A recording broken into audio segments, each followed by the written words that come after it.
Good morning. Here is today's word of blessings for you. Mark 5:1-9. They went across the lake to the region of the Gerasenes.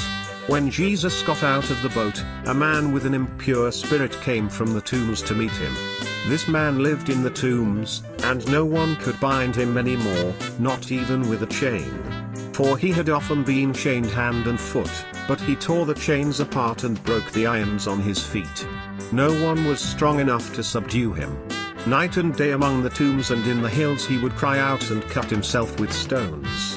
When he saw Jesus from a distance, he ran and fell on his knees in front of him. He shouted at the top of his voice, "What do you want with me, Jesus, Son of the Most High God? In God's name don't torture me." For Jesus had said to him, "Come out of this man, you impure spirit." Then Jesus asked him, "What is your name?" "My name is Legion," he replied, "for we are many." Today's title is How to Beat Demon in Spiritual Race. When Jesus started the public ministry, not many people recognized his identity immediately. Although someone like John the Baptist testified him as the Son of God, people didn't accept it readily.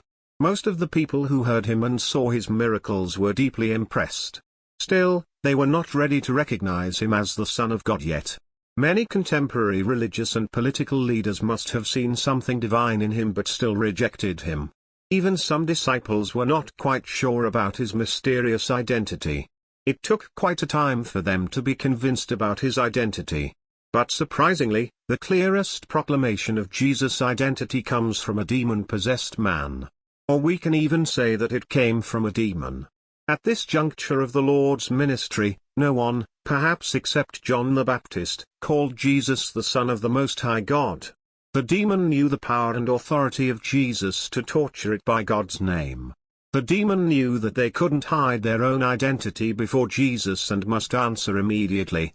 It dares not resist against Jesus but keep begging.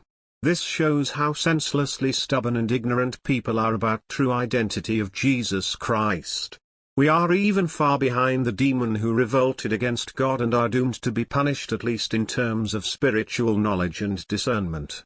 That must be why a demon so often plays a trick on us.